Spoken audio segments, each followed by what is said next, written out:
Bukankah beliau adalah rasulnya dan lelaki pilihannya di antara seluruh makhluknya, serta menjadi penghulu orang-orang terdahulu dan orang-orang masa sekarang. Oleh sebab itulah Allah Subhanahu wa taala menjadikan Nabi Muhammad SAW mencintai seorang dari kesenangan kehidupan dunia karena hikmah yang dikehendaki oleh Allah. Dan beliau bersabda, hubbiba ilayya minad dunya an-nisa wat-tib wa ju'ila qurratu aini fi shalah. Aku dijadikan Allah mencintai sebagian dari dunia kalian, yakni minyak wangi, wanita, dan dijadikan penyejuk pandanganku itu pada sholat.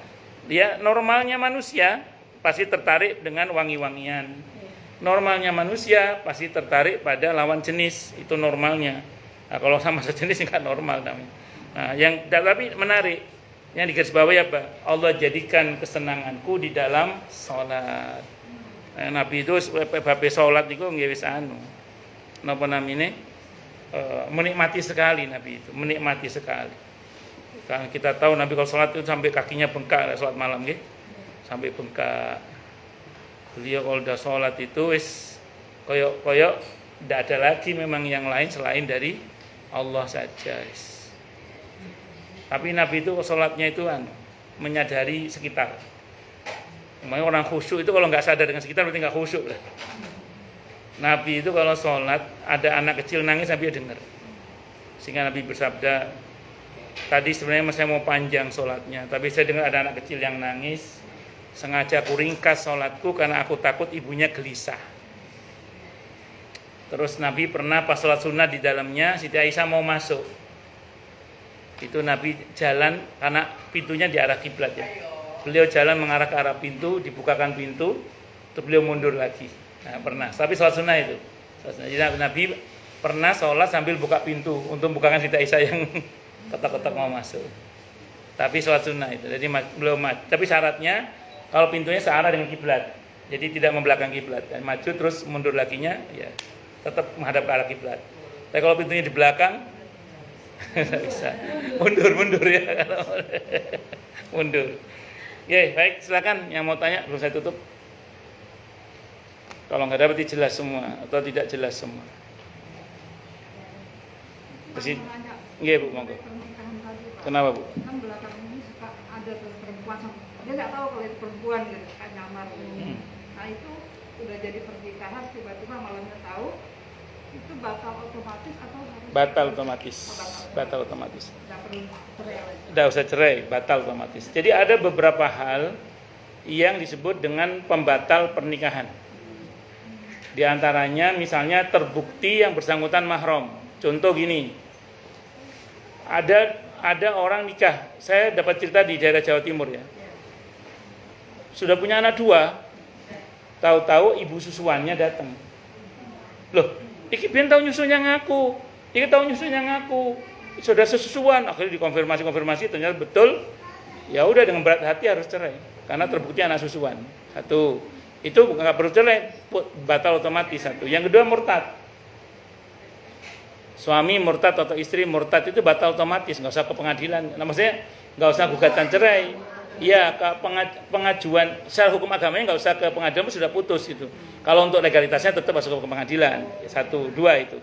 Yang ketiga, kalau yang bersangkutan ternyata terbukti sejenis, ya itu terjadi itu. Ya naudzubillah bisa terjadi. Ya.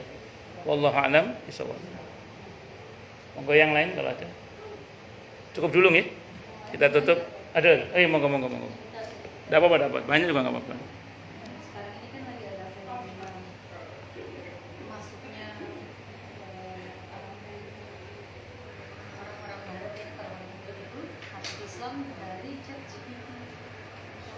Apa itu? ChatGPT itu jadi dia bertanya, yang ChatGPT itu ada.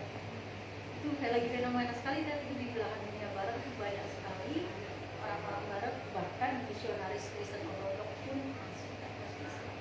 Karena dia pengen tahu apa sih, dia mencari keburukan di awal dia tanya ke ChatGPT itu, keburukan Islam itu apa aja disebutkan gitu kan, dia sebutkan.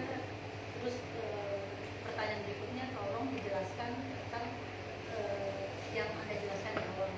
Ternyata bukan keburukan, tapi ini merupakan suatu kebalikan dari yang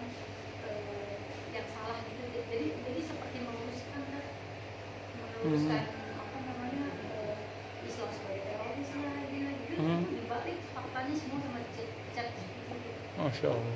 Dan sekarang banyak sekali di dunia barat itu yang masuk Islam itu bukan karena Ustaz ya, maksudnya bukan karena orang, Iya. orang tapi dari teknologi. Iya. Ya. Itu Ustaz bisa mungkin bisa cek ya lihat di saya dan suami lagi nontonnya. Oh, yang bertanya ke ChatGPT. ke HP itu ya? Iya, di HP itu. Saya juga kan pakai ya. Karena saya juga lagi mencari kan. Yang apa agama yang benar Ya. gitu. Oh, Jadi jadi mungkin gitu agama jadi bisa ngobrol. apakah Kayak Siri, apakah ya. Yesus itu benar? Ya. Maka dia jawab tidak gitu kan. Ya, sebenarnya Yesus itu siapa? Ini dia tanya terus. Hanya karena interview aja kali Ya, ya. interview aja tapi bisa merubah dan pola pikir semua orang. Ya. Pertama gini, ini rumus ya, ini pertama gini. Dapat hidayah atau tidak dapat hidayah seseorang itu bukan ustadz atau tidak ustadz. Bahkan gini, mungkin banyak kiai atau ustadz yang sampai meninggalnya tidak pernah punya reputasi mengajak orang lain untuk masuk Islam. Tapi justru wanita nakal kadang yang akhirnya bisa membuat orang masuk Islam, atau sebaliknya laki-laki nakal kadang bisa buat. Berapa banyak orang yang bisa masuk Islam melalui jalur pacaran? Saya tidak berarti membenarkan pacaran, tapi nyatanya kan ada tuh. Nah, termasuk bisa jadi kalau Allah pilih sekarang melalui jalur teknologi itu. Tapi intinya satu sebenarnya. Orang itu memilih Islam atau tidak Islam itu sebenarnya murni semua karena hidayah dari Allah. Buktinya sekelas Nabi pun tidak diberi SK oleh Allah untuk memastikan dapat hidayah. Karena tugas Nabi hanya menyampaikan. Adapun maaf saat ini ada salah satu makhluk Allah yang Allah pilih untuk menjadi jalan hidayah, itu murni semata-mata hanya karena kehendak Allah. Dan itu patut kita syukuri. Ada banyak senjata yang dibuat oleh orang-orang di luar Islam itu untuk menghantam Islam pada awalnya, tapi justru di belakang hari malah bermanfaat untuk kaum muslimin. Di zaman dulu ada sekelompok misionaris itu membuat kamus hadis. Tujuannya untuk para misionaris melacak kebenaran hadis Nabi berada di mana untuk menghantam Islam. Tapi belakangan justru kamus itu sangat bermanfaat bagi mahasiswa yang belajar ilmu hadis. Jadi itu senjata makan tuan misalnya. Nah, teknologi mungkin sebagian yang buat adalah mereka dengan program-program mereka kan gitu. Tapi alhamdulillah dengan izin Allah ada beberapa orang yang dengan izin Allah justru menjadi itu sebagai senjata makan tuan. Ya, itu patut kita syukuri. Saya malah senang kalau dapat kabar itu. Mungkin nanti saya perlu tahu untuk apa namanya Bu? Chat GPT. Jadi Ustaz kalau mau cari literasi tentang apapun itu ada Oke. Kayak Google tapi ya kayak Google bisa Iya. AI AI. ya. Oh. Di app-nya tuh ada. Oh gitu ya. Ya nanti dikasih tahu. Bisa ya. Chat GPT dan Iya deh.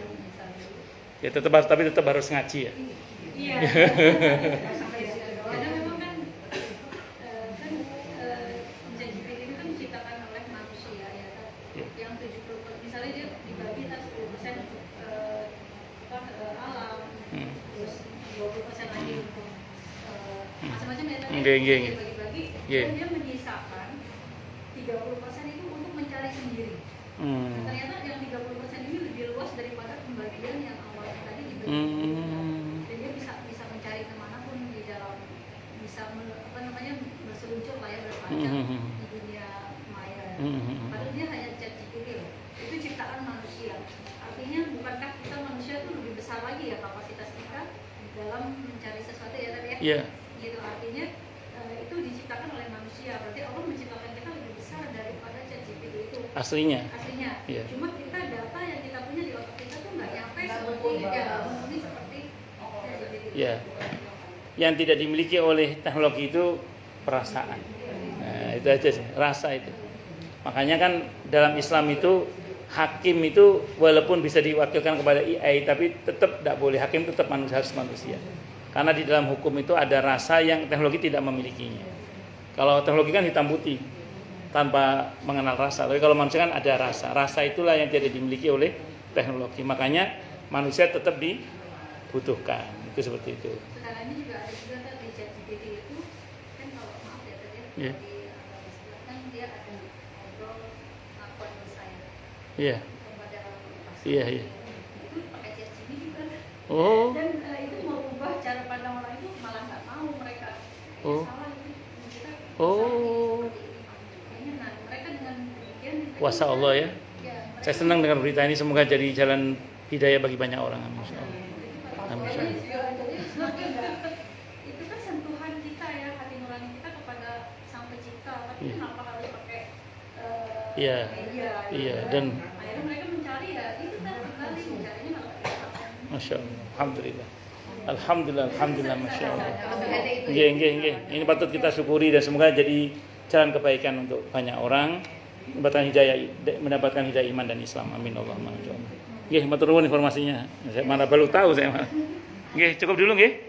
Kita tutup dengan hamdalah. Alhamdulillahirabbil alamin. Semoga kajian kita bisa bermanfaat mubarakah fid dini wad dunya wal akhirah untuk kita, keluarga kita dan seluruh umat Islam semuanya. Dan mudah-mudahan kita semua dijadikan oleh Allah sebagai orang-orang yang sukses dunia akhirat, selamat dunia akhirat, bahagia dunia akhirat, dan dipermudah urusan kita oleh Allah fid dini wad dunya wal akhirah. Semoga Allah limpahkan hidayah selalu untuk kita, semoga Allah tingkatkan selalu hidayah untuk kita, dan semoga Allah berikan hidayah untuk siapapun yang melihat kita. Subhanakallahumma bihamdika asyhadu an la ilaha illa anta astaghfiruka wa atubu ilaik. Sallallahu alaihi Muhammad wa ala alihi wasallam. Saya mohon maaf. Wassalamualaikum warahmatullahi wabarakatuh. Waalaikumsalam.